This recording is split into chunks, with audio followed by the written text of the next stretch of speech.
Hello, dear friends. Thank you for joining the Spiritist Talk Series, which is promoted by the United States Spiritist Federation every Saturday morning at 11 a.m. Eastern Standard Time.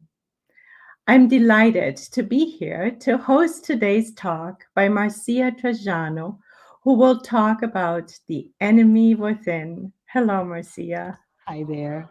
Thanks for being here. Before we begin, I would like to take a brief moment for some announcements. First, there is a new podcast like series. It's entitled Psychology and Spirituality, a bridge to a better life based on works by Joanna de Angelis. A new episode airs every Friday at 7 p.m. Eastern Standard Time. The weekly psychology and spirituality talks are based on the works by Joanna de Angelis and will offer a safe space to confront, compare, correlate, and expand spiritual concepts from a psychological lens, bringing insights, tips, and real world advice to help you lead a better life. Please subscribe to receive notifications of new episodes at the USSF channel. And number two, the United States Spiritist Federation is hosting the 17th US Spiritist Symposium on September 30th, 2023 in Portland, Oregon. Beautiful spot. The symposium will focus on the topic of spiritual paths to mental balance with a full day program including talks, panels, Q&A sessions, youth panel, and kids and youth activities. The registration is open now with special early bird rates. Please take a look at the event program and register at www.spiritistsymposium.org. And lastly, on the screen, you will find a QR code.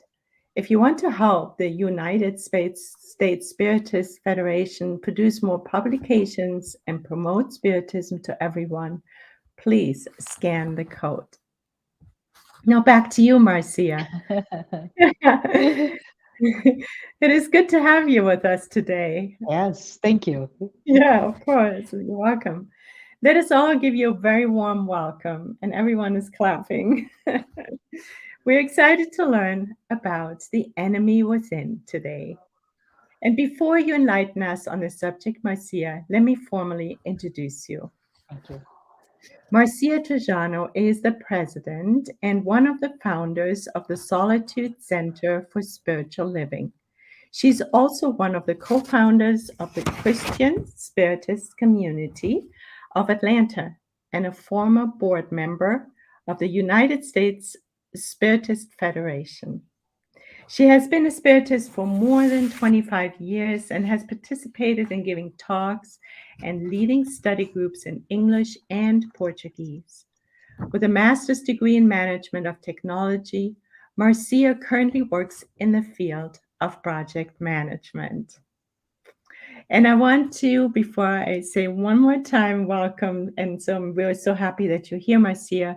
Please do post your questions and comments in at the bottom of this talk so we can incorporate it and answer them and have a conversation. Thank you so much, Marcia, for being here. We're so grateful. Thank Thank you. All right. So we are going to get my slides. And as you could see, well, first of all, good morning or good afternoon or even good evening, depending on where you are around the world. I just want to say sunshine and the US Spiritist Federation. Thank you for the opportunity to be here with you today.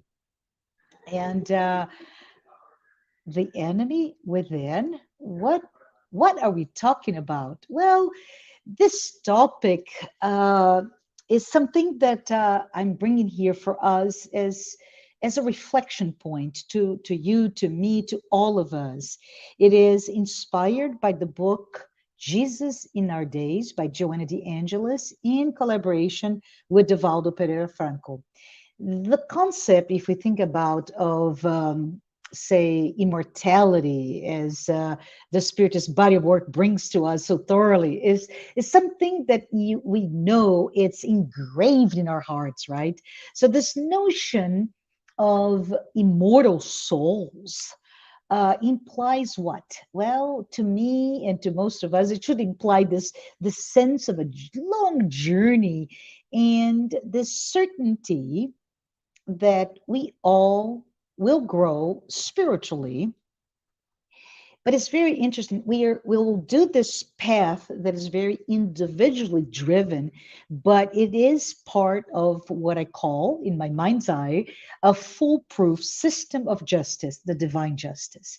So for us to navigate this path, this idea of it, continuous growth and continuous achievement of our spiritual evolution, it's important for us to understand that we must confront our own identities when we embrace it. And this path, as we many of us call this path of self-discovery, is one that will push us to perhaps stumble upon the notion that I'm bringing here, which is the notion that we carry a number of enemies that are all inside of us. And so, with that, I would like to spend a few minutes highlighting what they are. And the goal here is simply put to unblock them, or better saying, unblock this path so that we all can achieve a happy and healthy life. But I mentioned before, this talk, this discussion is inspired by the book Jesus in Our Days, and that is the first book from the psychological series of books authored by Joanna de Angelis. And I wanted to just convey this, what I find quite powerful and impactful message contained in that book specifically. And in the last chapter is the one, there's some really golden nuggets for us all to think about it. So as we keep moving, wanted to bring about, and we're going to spend the majority of our time together in this concept of technology and social behaviors. And you're going to say, Marcia, you said you're going to talk about the enemy within. Hold on, we're going to get there.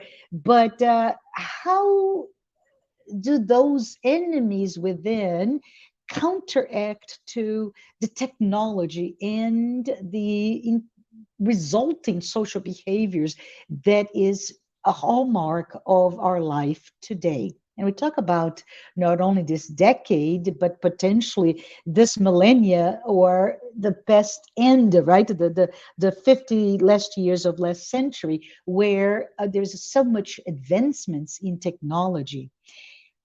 Why am I talking about this? Well, let's think about it. Um, and I have it written down, and I'm going to just read it to you. Well, and this is the words from Joanna de Angelis, by the way. While technological progress has provided people with comfort, right? No one can deny that.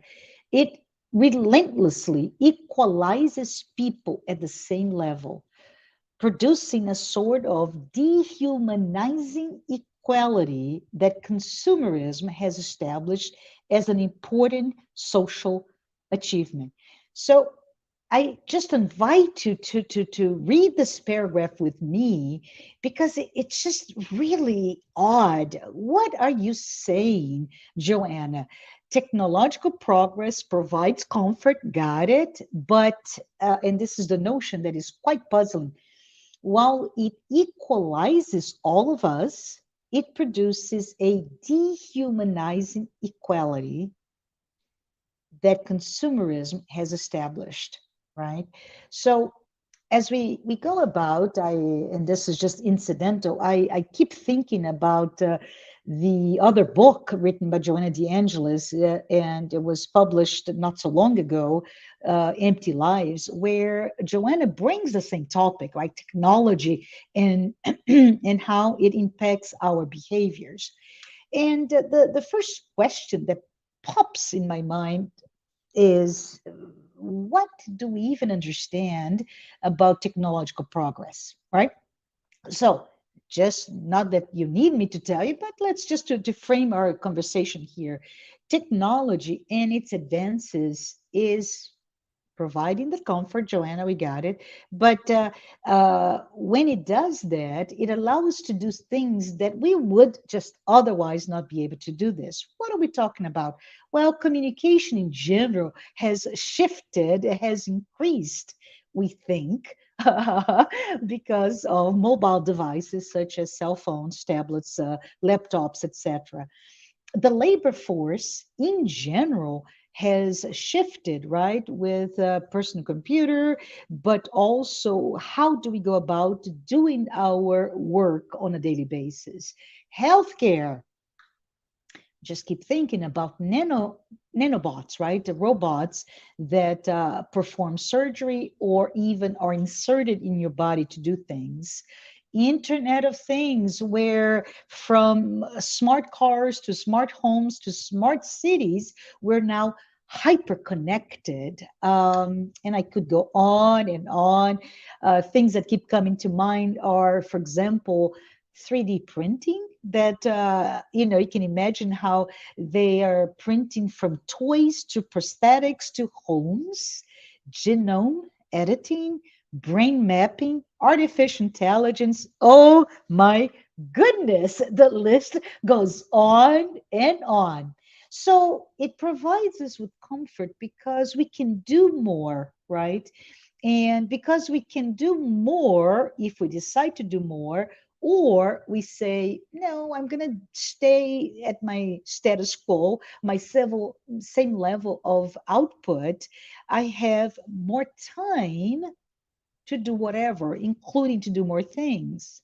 So that's the sense that the paragraph by Joanna, getting a sense of equality that is quite amazing. We all are uh, able to do more with less.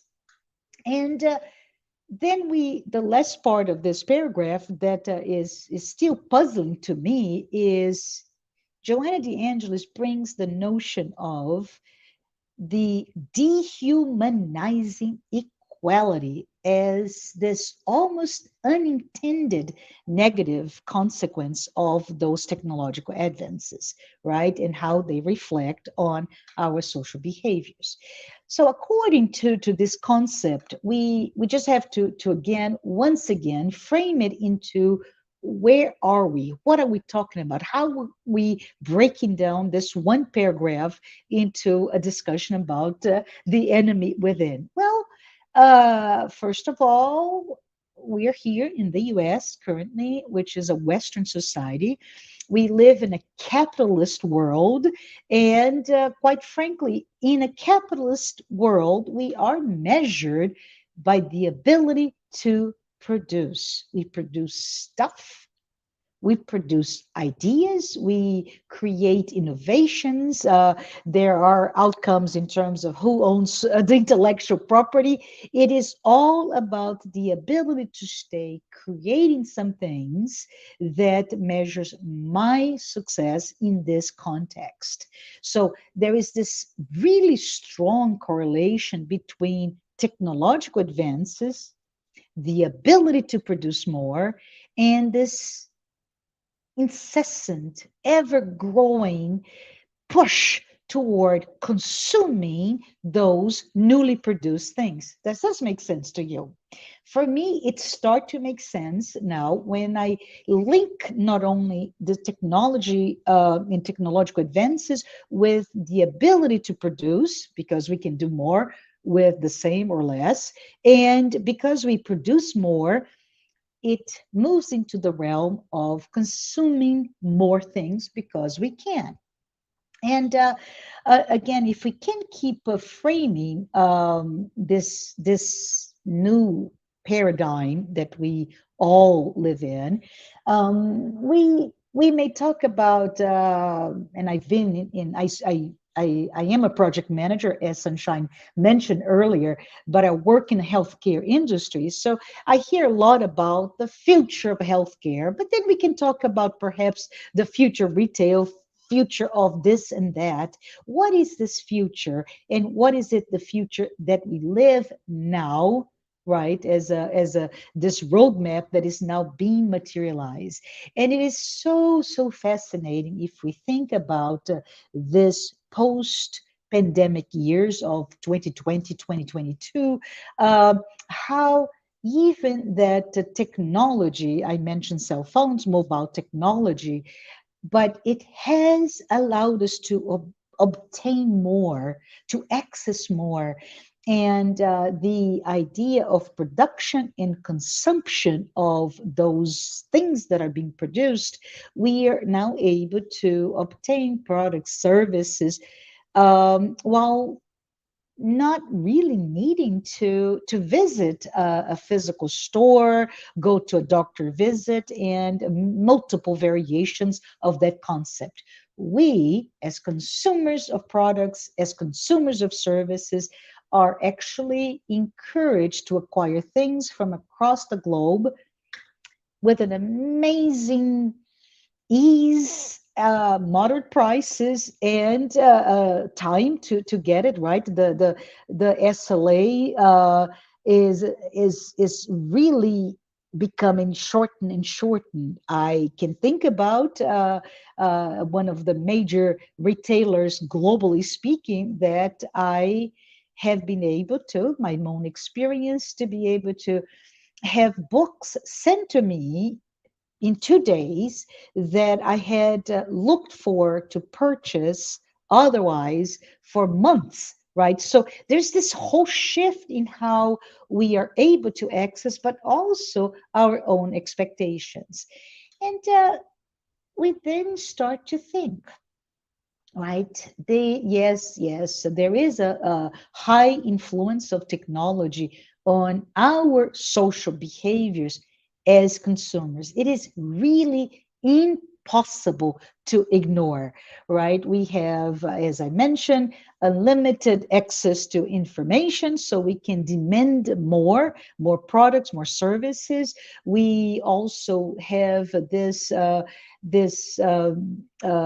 birth of social media, and social media is also, yes, it's a platform for communications in which we are the products, meaning we create content that can then lead to other series of attitudes and activities. But it as consumers, we are now able to have a bigger voice, right? We can communicate with the brands themselves. We can communicate our opinions, good, bad, or even terrible, with my peers, my social network, but to that has the visibility, that has a much bigger voice, a much powerful voice. So why do we do this? Well, we are all connected now. And interesting enough, there is a research. It's a United Kingdom research from the Center for Economic and Business that say that in UK alone, consumers are spending $22 billion per year online shopping. That's not a big deal. Yes, it is, because that research says that $22 billion is while they are being transported from city to city, from home to work. That's the magnitude of this potential for consumerism, right? There is another one, another research in this realm. It's a global web index that tells us that it's over 50% of all of us as social media users have used social media to research products. So what does it mean, all of this? We are consumers becoming hyper connected, And companies are coming to us in this leveraging this hyper connectivity to develop a stronger presence, right? And that digital presence. We talk about the nuggets that we leave every time we research about something. Therefore, it becomes more and more targeted. And I'd say that it's quite interesting when we start to connect the dots here, because while we are researching, while we're spending a lot of our time researching and becoming connected, meaning that if my friend Sunshine likes this brand, that brand is much more um, impacted, if you will, or it has more weight, it's a better term, than if it's just something that I see in a commercial, right? And that's where things get interesting here, because my expectations are quite high. And I now know, and I'm talking about brands, I now know that the influence of people through technology will determine the success of this business. So, just for fun, do you remember? I'm aging all of us here, but especially myself. But do you remember the time when I had to call or look up the business hours, right? To go to a store. Nothing like that exists much anymore. But instead of looking up the hours, I'm looking up what are people saying about this that I want to access. And because of that, we really come to terms with the fact that we rely more and more on those types of opinions. And there is another little wrinkle into this discussion, which is artificial intelligence, where they're bringing those comments and opinions in a way that will make me behave this way or that. So, pause. How do we fare with all of this? Well, think about it. A community, a nation, a group of people is regarded as happy, right? Due to the things that they have. That's the measure of ability to be happy. Oh, yes, my car, my vehicle, my yacht, my airplane, all of it. If I have access to all of this, I, as a member of a community, should be expected to be happier than a community that may not have that.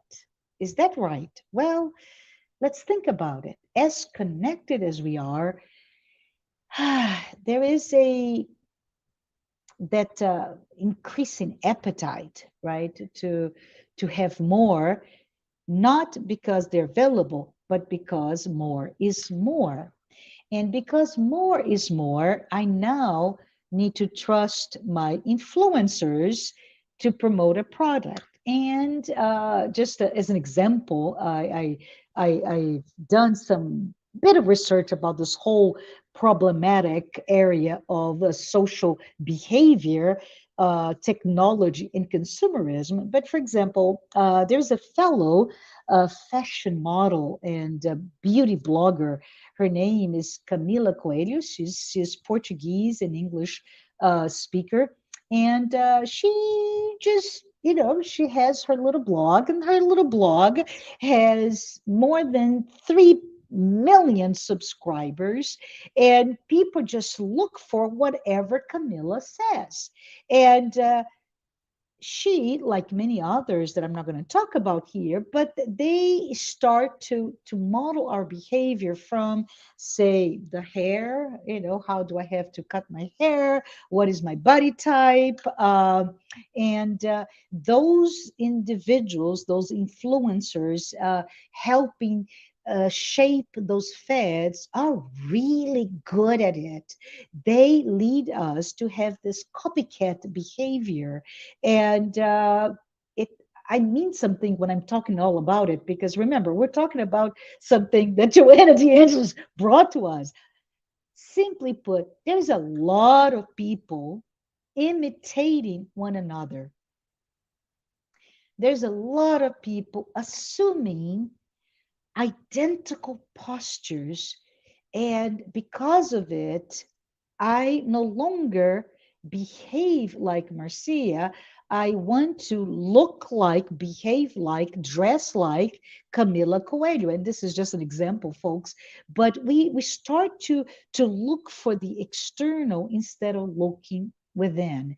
And that weakens our true north, right? Our ability to look what our values, our ethics, our ideals in individually or familial ideals per se. So the problem is this dehumanizing equality is promoted by consumers. I hope you can make the connection as I am doing. So on one hand, it must be exhausting, right, to stay relevant as an influencer or as a follower. Exhausting. Oh, as the follower, I have to know that the fed for, I don't know, this length, I'm just joking here, this length of hair is out of fashion. I need now to have a pixie cut, for example, to stay relevant, to stay in the in crowd. It is exhausting to promote all the time or to follow promotions all the time. And interesting enough, there's a third group of people, quite interesting, a increasing number of people that now I'm not the influencer, but I'm not the follower either. I need to become an original. And but it's an original not because it is authentically moved from within. It is an original because I want to be seen. And the creation of this, say, counterculture is becoming now and ever prevailing now in numbers, and they are so original that the more they need to become original, the more shocking they are, at face value they become, and they have a very exotic behaviors. And one way to do that, of course, is, oh, let me just you know have an opinion contrary to everybody's opinion so that you can pay attention to me. And so those three groups, again, are motivated by the external. And even those originals can be, let's say, accepted by some or imitated by others. Regardless, we all, those three categories, are quickly discarded once the novelty wears off. What is the problem with that behavior? Well, such postures hide the so called collective complexes, right? They destroy life just by creating this environment, this climate of indifference or even instability in all of us. So we, part of this amazing human race, we individuals, we humans, we must identify ourselves, or find our own identity, right? This notion of our true self. Yet there are models for all types of individuals, and we are torn with, where do I go? Where is the framework for me to decide how to be myself? We, in fact, this is so suffocating that we, in fact, become withdrawn by the lack of humanness and mostly unknown, consciously speaking, fear of confronting ourselves, right? We seek refuge in any place out there so that we create a sense of belonging. And those places can range from perhaps social activism, political parties, social club, sports club, so on and so forth. Those are the types of things that we, without even thinking too much about, we look for. It is that hard. We need to really become part of this clique, club, community, or even a crowd. And we are all incredibly alone. And as such, we see enemies everywhere. All of those that don't subscribe to my thoughts, my attitude, all the exhausting energy that I have put to myself to become what I am not, right? Please see me, and at the same time I am bringing or activating a response, and like, oh, you're my enemy because now you're not wearing my jersey, for example. So what happens now is this really interesting dichotomy. I belong, and when I'm alone, I want to belong. I belong to a club. I wear their jersey, and then those that do wear different jerseys, I need to avoid them. I unsubscribe, I unfriend, I block them from our lives, all the while hiding behind this facade of someone who's tolerant and supportive. Oh my. Who is the cruelest enemies? The cruelest enemies, they lie within ourselves. So when we talk about it, we really see that breaking away from all of this, it's hard, right? It is frighteningly, right? It is a frightening factor because we are doing all of it because we need, we want, we desire to be accessed. We give our lives, our energies, our strength to meet this social convention.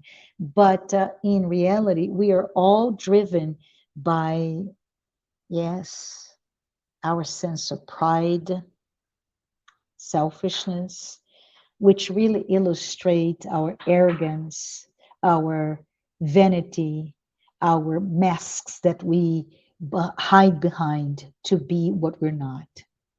I'm going to completely shift the discussion now because I said this talk today was inspired by a book called Jesus in Our Day. So let's talk about Jesus. If we bring Jesus to this discussion, perhaps we can discuss how did Jesus actually deal with his environment. I don't know if you read the Bible or if you studied him in his short years that we have access to those historic accounts. But let's think about it. I hope you can go with me in this imagination. What was his life? What were the social conventions that he lived within? What were the obstacles to him, right? And it is so beautiful when we think about it because Jesus knew how to identify each one of us as we are. This is not, I am the doctor of the law, I am a Pharisee, I am a tax collector. No, I am. And he, Jesus, our brother, right? He knew and he could see all that you are at that moment. And he was approachable, and he as he was approached, he listened to all and everyone, no matter what caste, social status, origin. And we know that when those individuals approached him and yes, I'm going to be something I'm not, and I'm going to hide my motive. I want to know you, Jesus. And the Jesus figure can be anyone in our lives, right? But in this case, we're talking about Jesus. And they go like, hey, Jesus, I want this. In reality, they are going through things inside. They're completely different. And he knew exactly what was the motivation behind all of their facade, right? And we know that because we often come across this notion of in biblical accounts of the hypocrites, right? Those deceivers. And Jesus had this amazing knowing eyes that could see through all of this. And his moral position was one that overwhelmed everyone, right? He confronted every single person who approached him with love or vehemence. And those two different areas is just say with truth, right? Regardless of their circumstances or their intentions, because behind all of it, there's this benevolent, charitable, loving component of Jesus that embraced them all. And when he did that, he taught everyone to go within. He asked, you that are seeking me, scrutinize deep within you so that you can flourish. You can remove those enemies that you're carrying. And think about it. When he did this, he actually encouraged everyone to grow personally by breaking away, by dismantling those mental and social connections and dynamics that somehow make us behave a certain way. And those, today, I spent a lot of time talking about the scenario today, but 2000 years ago, they're equally complicated. There was this widespread, if you think about behavior that is quite decadent due to perhaps the drop of cultural and emotional levels that could be that foundation of those that society that he was immersed in. So he saw, he listened, he taught about self-discovery, he encouraged each person to really look inside so that you are armed to break away all that you carry that is really not who you are. And I just say, how about this? What an amazingly current message to all of us. And I just say to you, to me, to everyone, let's be real. So if we think about, which is the final part of this discussion, which is just let's confront the truth, right? And we do this by this notion of recovering our humanity.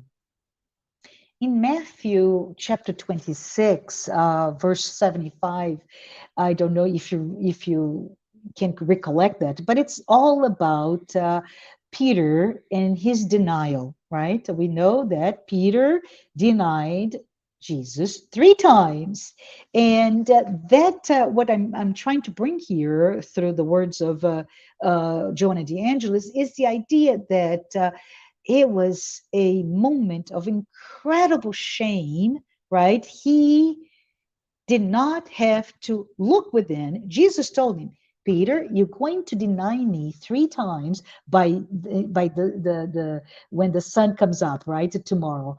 And no, no, no, I'm not that person. And boom, he sees, he confronts himself. And that was such a powerful lesson. And we know that as soon as he came to his senses, he just fell apart. He cried.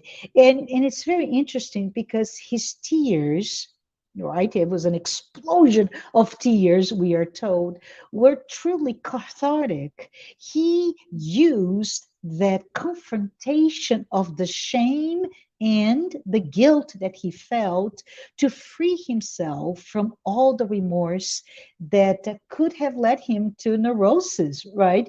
Instead, he was able to do so much as the foundational piece of Christianity as a religion today.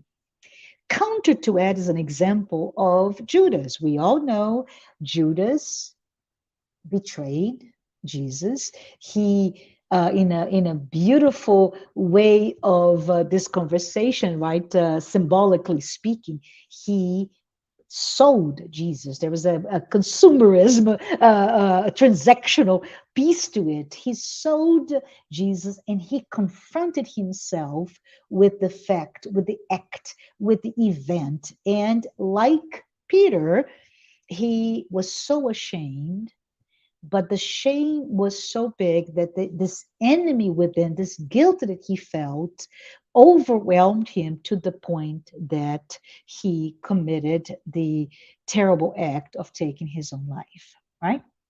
So it's very interesting when we think about it, because how do we deal with those enemies within? How do we go about looking, confronting our moments of shame when they're out, meaning we have not been able to identify? Remember, we talk about our paradigm today is we are an influencer, you're a follower, or an original, all externally driven.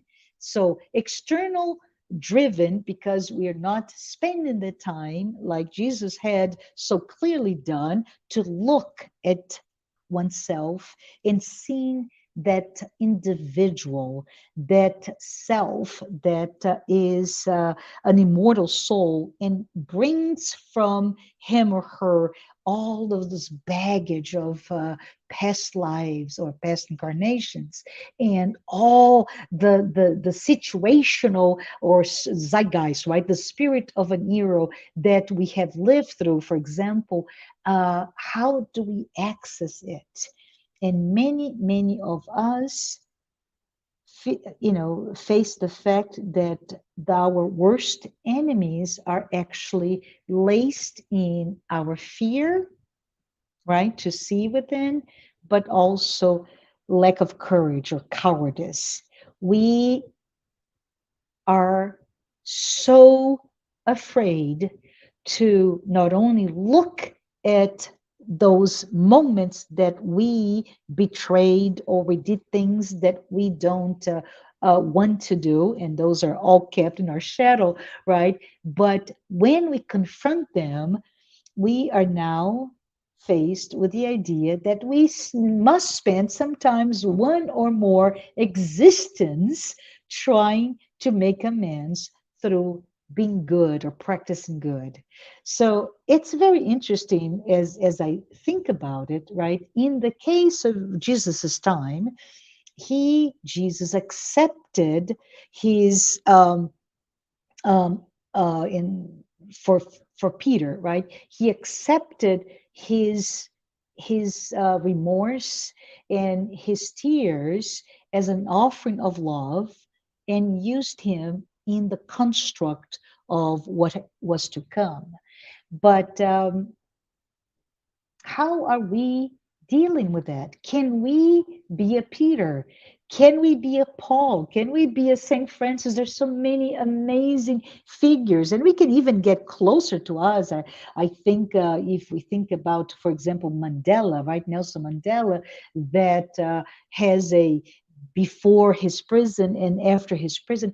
How do we confront what we've done and what we were, and not look at them as our own enemies, but as a platform to be better, to evolve? And as we keep going, I want to just take a moment to ask you and me, what are our enemies? And I say that because it's very important for us not to have a pessimistic, a impossible, neurotic view of ourselves. And I use the words by Joanna de Angelis when she says this, she tells us, oh, do not be afraid. Do not be afraid. Confront your shadows. Those are your enemies that are stirring within you. Look at them and the impact of what they have done within you, right? And she also tells us, be strong. And if you have nothing else, focus on Jesus, because as a therapist, the therapist of our souls, he taught us how to go about facing our own demons.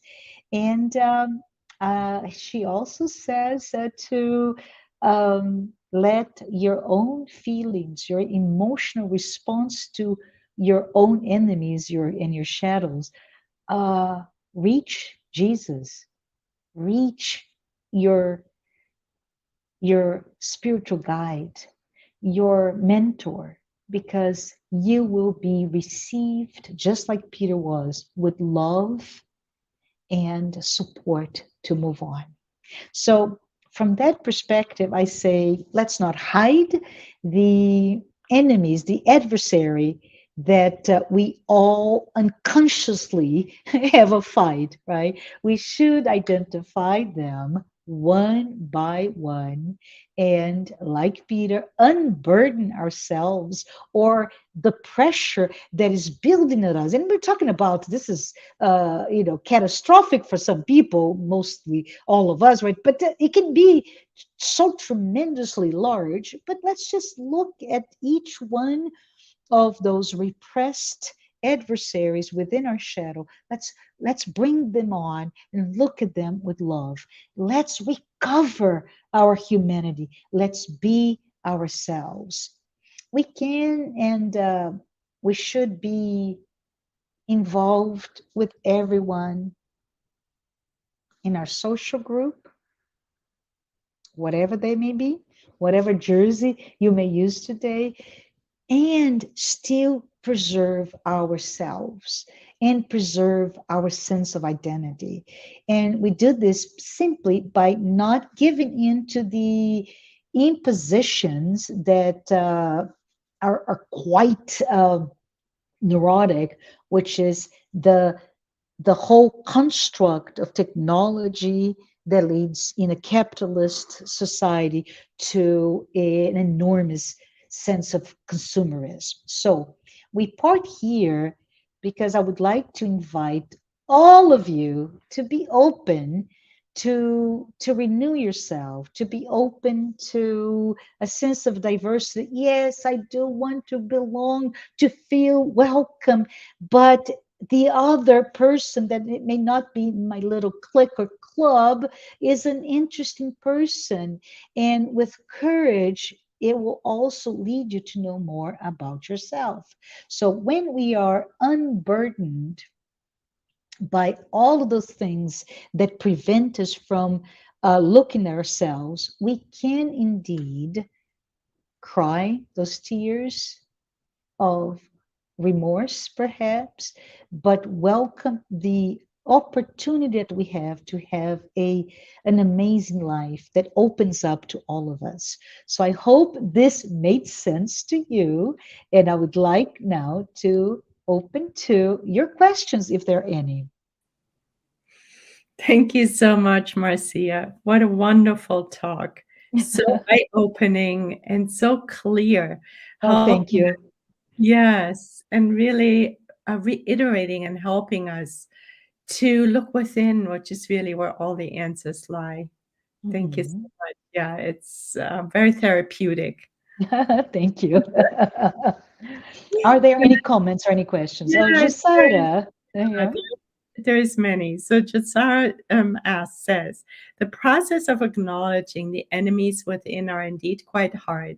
It requires a lot of humbleness and acceptance. Yes, And absolutely. I would like to just make a comment, right, Jusara? It is that if we can put ourselves, as Joanna told us, to look like Jesus would look at us, right? He knew that through, at the time, that all the accounts of Jesus, of course, that through the subterfuge or the masks that we all do then and now, he could see the beauty within all of us, with all of our shadows, with all that we inherit from the past existence, and yet he still loved us. So I think it's with that I would like to promote and bring here to all of us this invitation. Let's welcome to us this enemy within us, so that we can identify them and we can look and we can love them.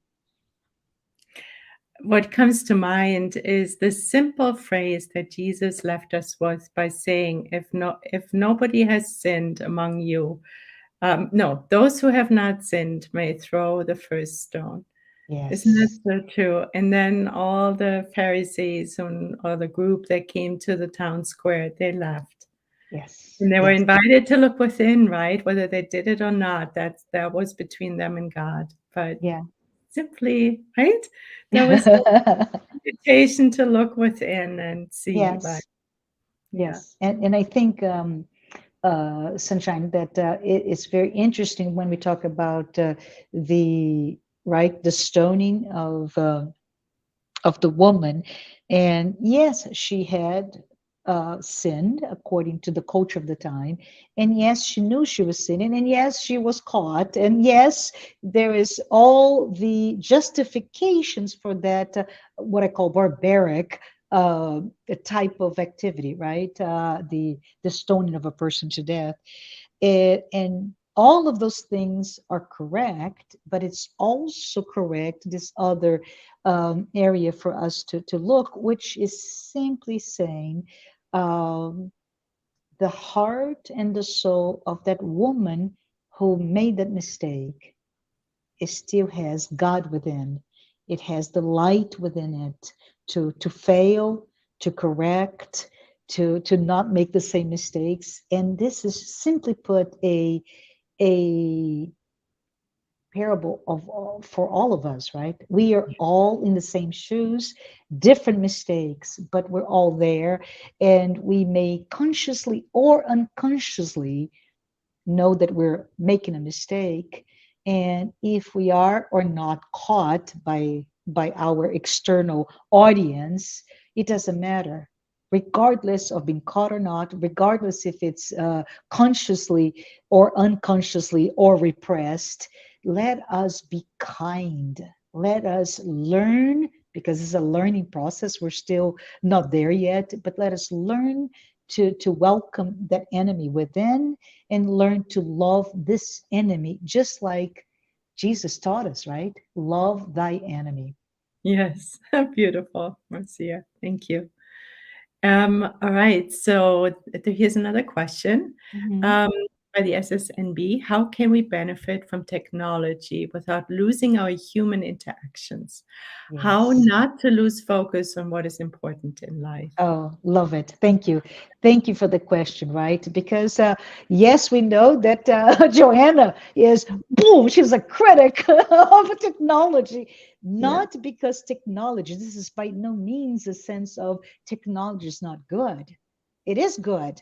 But what we bring to terms here is the potential, and it's not about the potential for saying this or that. I'm going to go back to that paragraph, right, where she specifically says, and it's just quite amazing to me to have such a difficult set of words. Uh, while technological progress has provided us with comfort, good, it relentlessly equalizes people at the same level, producing a sort of dehumanizing equality. And when I first read that, Sunshine, I was like, "What are you talking about?" Right?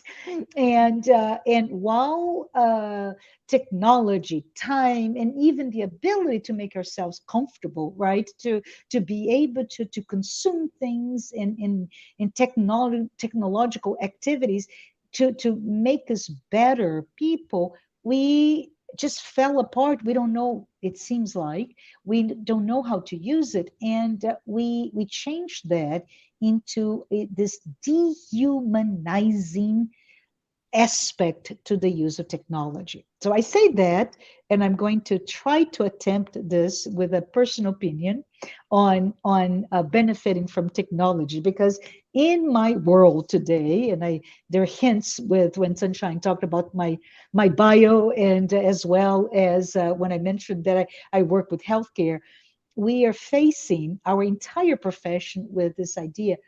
I don't know that you're going to have a job very soon because artificial intelligence, right? And I say, no, this is the opportunity to really humanizing the profession. And it is a beautiful opportunity with technology, and that can include social media as a technological platform. Let us be human. Let us bring all of our emotional portfolio of goodness in all it's a nuanced approach, right? Of my feelings of goodness, and the feelings of being so human that I accept you with empathy and with emotional intelligence through a tool, right? Through the tool that is called technology. Yes. Yeah. What a beautiful reminder. Important, because Mhm. so quickly we can hide behind the screen, right? Absolutely. And the other side of the coin, we're here Yeah. behind the screen, right? And I am so happy to be able to be here, to Yeah. you, Sunshine, and to everybody who's here today. It is awesome to be able to do this. And I Yeah. feel as connected as if we were in the same room. So, Exactly. yeah. Yes. Yeah. Here's another question by Abby Scher. How do you suggest to turn off the external voices of the world? Good talk. Thank you. Yeah, that's a good question, right, Abby?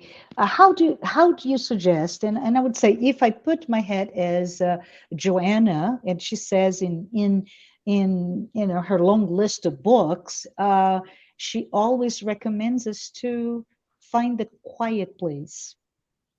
So it's not so much I want to turn off, is I want to turn in, and it's really bringing the habit of let's just quiet. And I ask all of us, I ask myself here, are we are we creating those pockets of silence so that I can look at my own world and honor my own voices, my those enemies within, right? How am I doing that? And yes, we can do the practice of meditation, and we're talking about Zen Buddhist meditation, right? Which is, it's one way to clear the mind, but also, are we creating those moments to read, to reflect, and to just be? I say to you that in a time of my life that I see just this more and more consumption that is larger and increasing in itself on how can I read, how can I do da, da, da, da.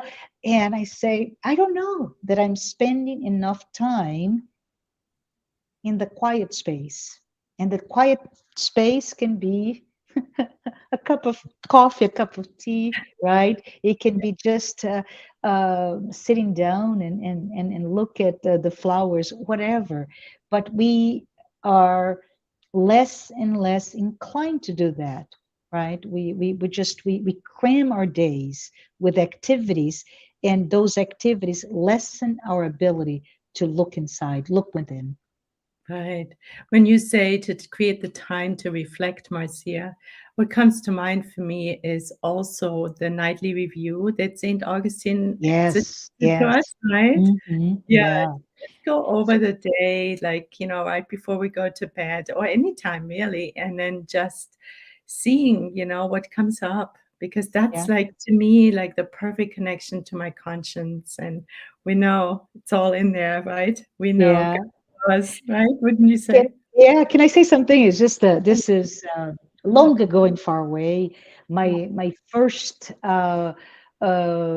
my first encounter with this nightly view that Saint Augustine brought to me, and it was just so funny because almost embarrassing. But in that encounter, I was asked to. By a mentor, a physical mentor of sorts, that said, Marcia, just try to do this. Just get a little, I'm going to get it here, a little book, a little notebook, right? Yeah. Yeah. Tiny. And just write down the date, right? And write down what happened. Okay. Write down how you felt, your emotional response to that external event. Okay. Because my premise is I'm a good person. I'm not a bad person, right? I'm a good person. I do good. I don't plan to kill anybody. I don't plan to steal anything. I in my mind's eye, I'm a good person. I said, okay, I'm gonna do this, St. Augustine. I'm gonna look and review. And so question is, what did you feel? And then what is underneath that emotional response to that?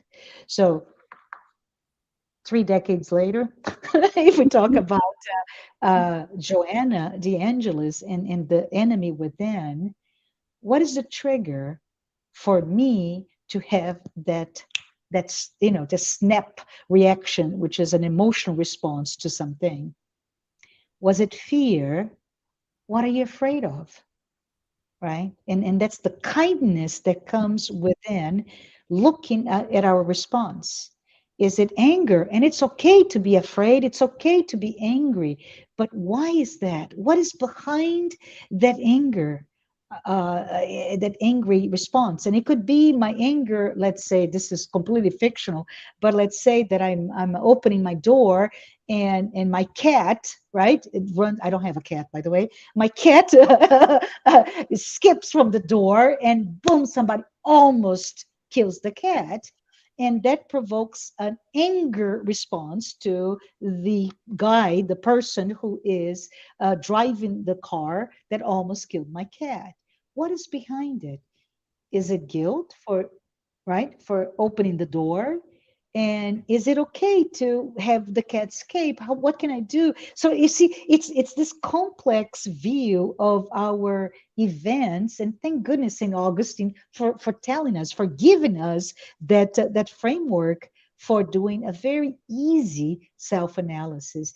And I have to tell you, that is a breakthrough for me to be able to, oh, it's not just to review what I've done or did not do, but what is behind all of it. Because Mhm. when you go down to why, what is the trigger to that emotional response, now we start to look at the hidden adversary that is inside of us, that hidden enemy. Which is where the answers lie, right? Yes, Yes, yes. thank you, Marcia. Yeah. So Yasko Arakawa says, very important alert. While this alert to dehumanizing equality through consumerism on the other end, it is boosting a modern slavery of people abused with inhuman working conditions Yes. and paid nothing. To feed more and more this consumerism also in areas like fashion, cosmetics, etc. Do you envision the change in this chain of social behavior and ethics? I love your question, Yasko, because I do. And it's so funny because in my mind's eye is, Yasko, it's we are at the brink of a collapse of that society. It is not sustainable, Mhm. right? How can you go through this ever never stopping wheel that we just keep producing, and to produce you don't pay as much because the companies, let's say, and I'm dehumanizing a company, right? There's people behind it, but anyways, that organizations or companies that are actually creating so they can keep the same wheel running all the time, right? And the sense is, and we know this with spiritism, that we are, right, we are at the end of this transition in the world. Not because from the world of trials and expiation, we are transitioning, better said, to the world of regeneration, which, by the way, it's a transitional world, right? So from that perspective, there's no way that we are not going to change. And if you look at some beautiful, right? I talked about some of the research, but if you look at the happiness index, just as a by the way, what are those countries that are happiest in those indexes? The Nordics, right? Finland and Sweden and Norway. And this is not advertising for you to move to those countries, but they keep having year after year getting that sense of self-reported I am happy. So, with all of the things that we put together, the self reported aggregate response to happiness is that it resides in a group of countries or nations. And we think, why? Because they're lessening their reliance on those consumerist behaviors. So it's very interesting, Yasko. And I say evidence tells us that we are indeed collectively moving toward that world of regeneration as spirits, but also collectively to new generations that are paying more attention to that within. The alert here, as you said, Yasko, is very important, right? There's a large number of people that are modeling their behaviors and their sense of right and wrong based on influencers, right? And Mhm. we know that, but at the other end, this is not a sustainable process. Right. Yes. Thank you. You're Uh-huh. welcome. Thank And you. there is definitely also a movement happening. Less is more. People are living Yes. in vans, also because of necessities, right? Yeah. So people are reducing, are forced to reduce their consumerism because so many of us can't afford it any longer. Yeah. And I also believe that the more we're self-connected, the less we need on the outside, wouldn't you say? I'd say that it's very interesting, right? And it's all about this north. We are educated to have X, Y, and Z, and those can be, I don't know, this house. Well, what house? Well, this size of the house. Well, really? No, no, no, no, no. Actually, this was last year. You have to get a newer, bigger house or whatever. And the sense of our north based on the material experience is a very short-sighted view of our life, that one life, right, with multiple existence. So as we go inside, as you mentioned, Sunshine, we start to really take hints and comfort in that survivability of the spirit, that longevity, that notion that this external is just external, right? Is the framework. Yeah, it is. Yeah, and temporary. So Daniel Santos is asking, is it possible to use or see our enemies as a positive opportunity to grow spiritually? If so, how can we do that? Thank you, Daniel. It is Saint Augustine is one, right? It's being courageous, being very open, and really not not afraid of what we're going to see. The minute we open ourselves to that, we start to flourish. There's a model, and this is Jungian model. I'm going to try to do this with my hands. May I? Yeah, go Okay, ahead. so this Sure. is the triangle. On my left side, I am bringing the beginning of our lives, right? Our birth as a human being, and according to this model, we spend roughly half of our lives building our personas, right? So Mhm. that we strengthen our ego. And while we do this, this North Star that I talked about, it's all about meeting the demands of our external world. and Sunshine and Daniel, when we say that, we really it's a disparate answer. What are the demands of my external world? Well, it depends. It depends on your birth origin or where you live throughout your life, your gender, your height, your access to intelligence, your family, how they nurtured you, our preparedness, intelligence, emotional intelligence, physical discipline. All of it is all there. So as we spend our lives meeting what we think is success, and as I said, success to me, let's this is fictional again, it could be that I am the prettiest woman, right? I'm a woman, and I'm, because I want to be the prettiest woman in this context, I am going to really take care of my body.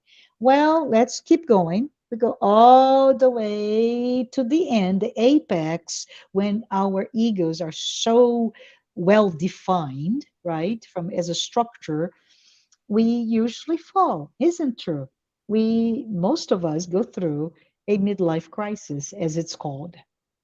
And that crisis where it breaks, I often in my mind's eye refer to it as the famous professional that will climb the stairs, right? They climb the professional ladder, and they go and they do whatever it takes, however long their days are, the certifications, education, etc., etc., and they go all the way up to find, only at that point, all the way up, I must see a suite level professional, right? That the letter is on the wrong wall. It's all wrong. We have climbed based on that external measure of success, the external world and its demands that we define usually early on in our lives, and it falls apart. It's no longer Mhm. right. And Yeah. that fall is, and this is an answer to Daniel, that fall, it starts the, remember I said this, the Mhm. other rung of the triangle, the other side of triangle, which is this path toward our individuation. It is a Mhm. path in which we look no longer to use the sense of demands of the external world for my success, but now we look for humility, Mhm. for truth, for that self discovery. And as I go through that with courage, the true success is met, which is meeting who you are in that individuation process. And yes, meeting your enemy within as well. Mhm. The path of inner transformation, right? Yes, yes, absolutely. Yeah. So let's see. I thought there were a couple more questions. I have a question for you. Okay, there is another one. Uh-huh. Um, from the USSF. When you said we're supposed to embrace our own identities, are you referring to our egoic masks as being our identities? Could you elaborate a bit on this, please? Oh, yeah. Let me unpack that. And it's a good question, actually. So thank you for the U.S. Spiritist Federation who wrote that, right? Because when we talk about our identity, it frames back to what we discussed earlier, right? The Mhm. egoic masks our identity is easily uh,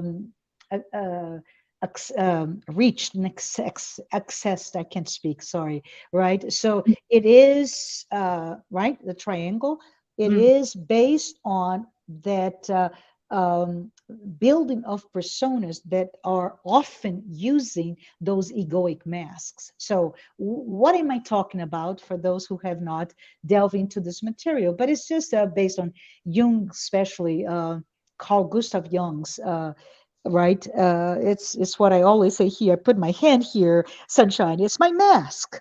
My Yeah. egoic mask is that is built based on my need to meet the demands of the external world and have a stronger ego. And those masks are what? I'm a mother. What does a mother look like? And maybe I don't feel like doing this, but boy, I'm going to tell the world I am a good mother, right? And just by that one definition of a good mother, which by itself is very loaded, how can we then see that it really shifts? And it's almost unfortunate to all of us, right? It shifts because it is so hard for you to address the perfect mother. But but it is that sense of egoic mask is one identity, but what we're talking about here is the individuation is your true self, that identity, that what we in psychoanalytical terms, it embraces all of that integrated, that integral human being that has your ego, yourself, the unconscious, your shadows, all of it. And the more you're able to access that, holistically speaking, the better you are in the individuation process. I Yes. hope I answer Yeah. the Mhm. What I hear you say essentially is love is the answer, even Yes. towards our masks, right? Towards our Mhm. imperfections, towards our internal, external enemies. It's just, being like God, merciful, right? Yes, And yes.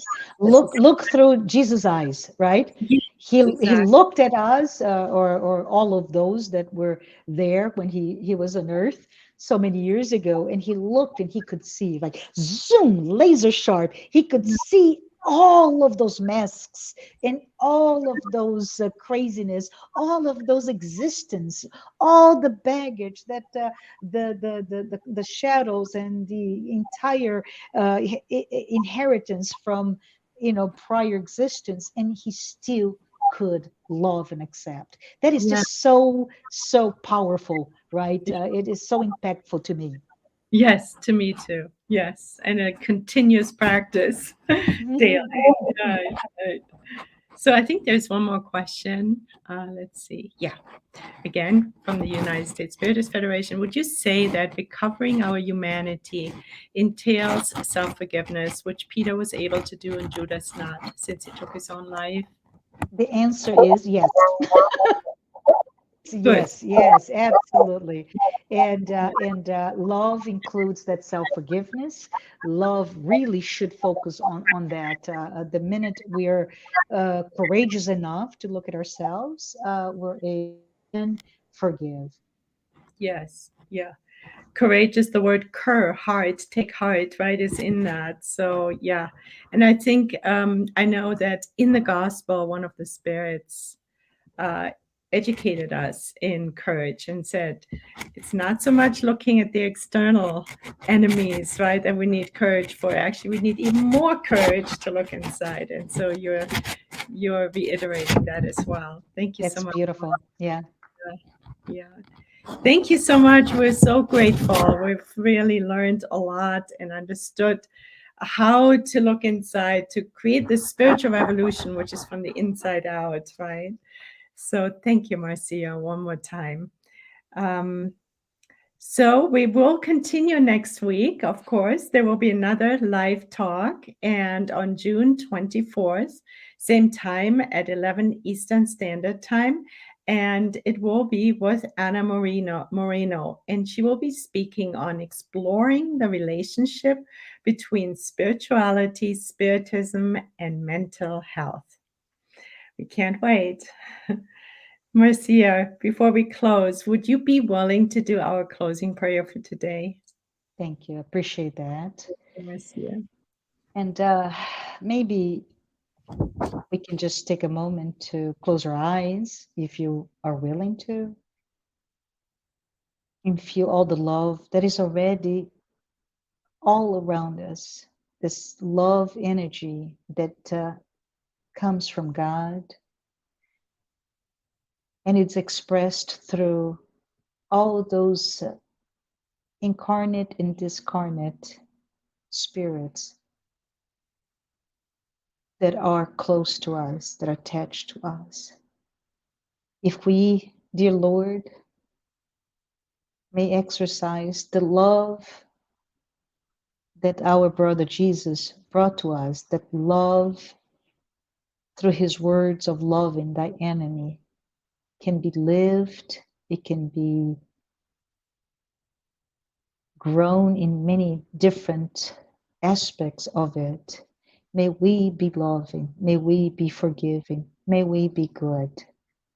And we hope to have in this moment all the blessings to all of those who are here present in this live talk.